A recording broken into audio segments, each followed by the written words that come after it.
Hello everyone. The topic for today is simplify expressions. Right now I want you to pause the video so you can copy down your notes and then resume when you're ready.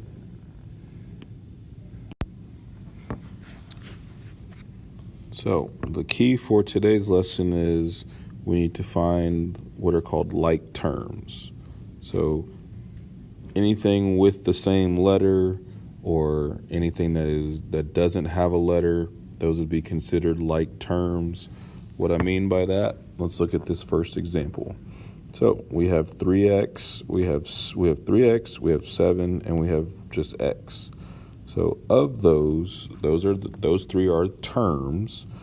The like terms would be 3x and x, because those are the two of the three that have an x. The 7 is a constant. It doesn't have a letter or anything like that, so it's not the same as the 3x or the x. We can combine those. To combine them properly, we have to look at the symbols either before and after, mainly before. So 3x plus 1x would give us 4x. And since there's nothing that we can combine with the 7, we just leave it as 7.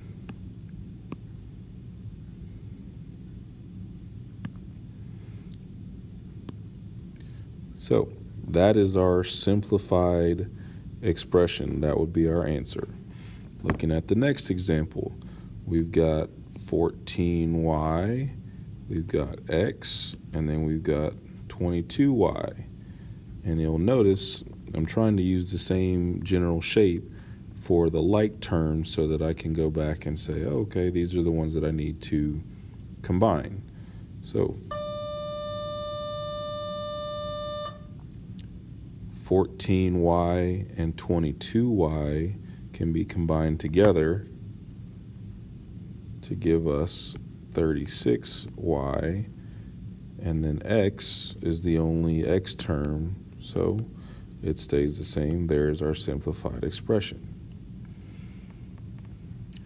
Looking at the next example, we've got a 3x, we've got a 4, we've got a 26x, and we've got a 10. Now we looked at something similar to this in a previous video when we talked about combining like terms for the first time, but today's lesson we're actually going through that in more detail. So we can combine the 3x and the 26x because they are the same type of term. We get 29x, and then 4 and 10 are both the same type of term, so we get 29x plus 14. That is our simplified expression. Next, we have an example problem that involves multiplication. Remember, this is the letter X, not a multiplication sign.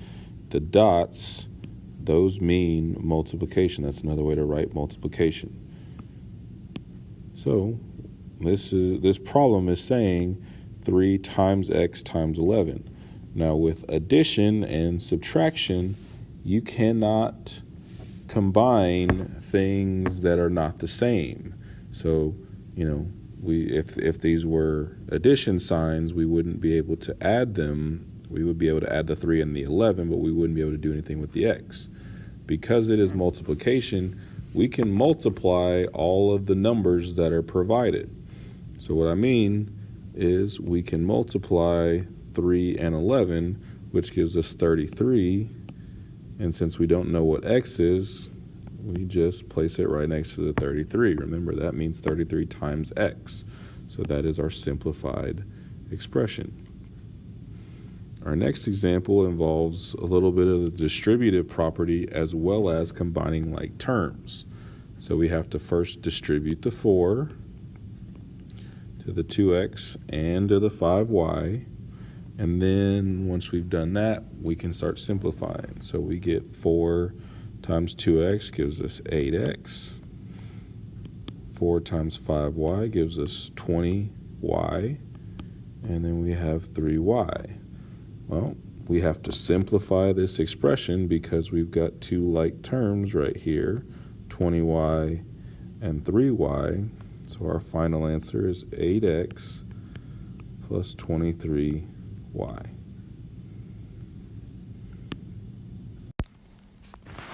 When we have to write expressions, we need to look for the key words that are given to us in the problem. So anytime we have the word sum, it means to add, difference means to subtract, product means multiply, quotient means divide.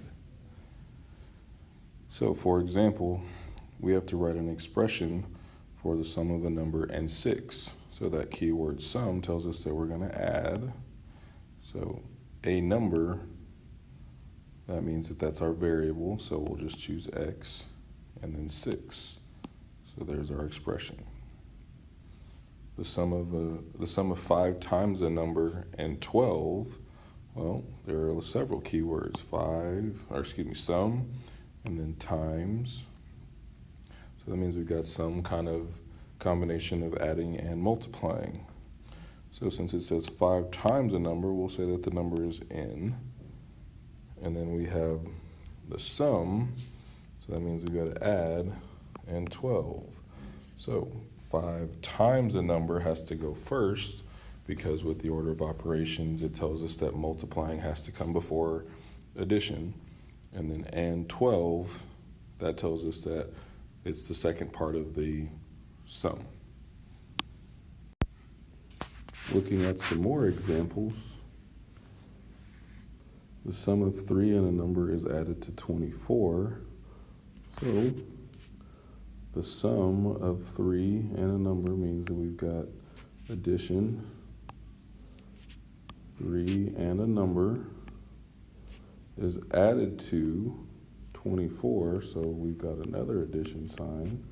Well, like we've talked about before, we can simplify this expression, as the instructions say to write it in simplest form.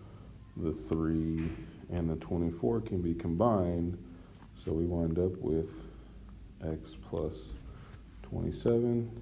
There's our answer. Looking at another example where it just says simplify the expression, here at the bottom, we've got 4 times x times 10. So we're looking at this example right here. Remember, we can multiply 4 and 10 together. That gives us 40 times x, or 40x. That is the simplest form of that expression. Now, I want you to answer this question, and this question. Bring those answers along with any questions that you may have with you to class tomorrow.